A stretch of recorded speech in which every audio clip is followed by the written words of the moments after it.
Списоци со имење и презимење на заболени граѓани од COVID-19 во Охрид постојано кружат низ социјалните мрежи последниве месец дена.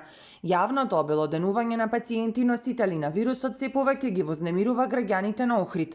Од Центарот за јавно здравје велат дека списоците со сигурност не се излезени од нивната установа, но повикуваат полицијата да истражи кој пушта вакви информации во јавноста, кои создаваат дискриминација на одредена група на луѓе, во случајот на болните од ковид и нивните семејства. Лесно е да обвините некого без никакви докази. Јас кажав и на секој оној кој што има било каков список да го испрати до нас да го видиме. Ние да го видат од СВР Охрид, каде што е пријавено, и тоа не сега, пред 2 месеци уште имавме списоци кои кружат.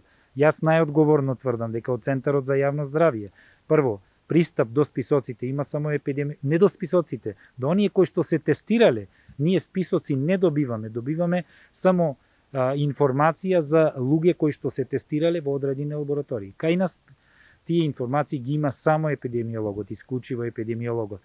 Тие списоци кои што епидемиологот ги прави, воопшто не наликуваат на она што сме го виделе, секако сиве сме сведоци, за жал, на ширење на тие списоци и изложување на некој ступ на срам на тие што, за жал, се позитивни. И од Охридската болница и од Центарот за јавно здравје порачуваат дека тој што треба да биде стигматизиран и ставен на столбот на срамот е тој што не ги применува мерките за заштита од вирусот. Апелираат тој што објавува списоци да престане да го прави тоа, оти не помага ниту на себе си, ниту на другите, а граѓаните да се фокусираат исклучиво на почитување на мерките за заштита од ковид.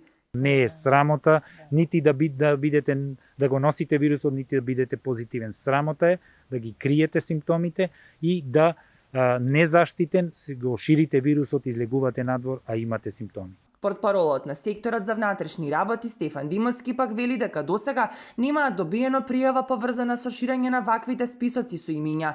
Во исто време ги повикува граѓаните, тие што имаат таква информација, да го пријават настанот во СВР Охрид.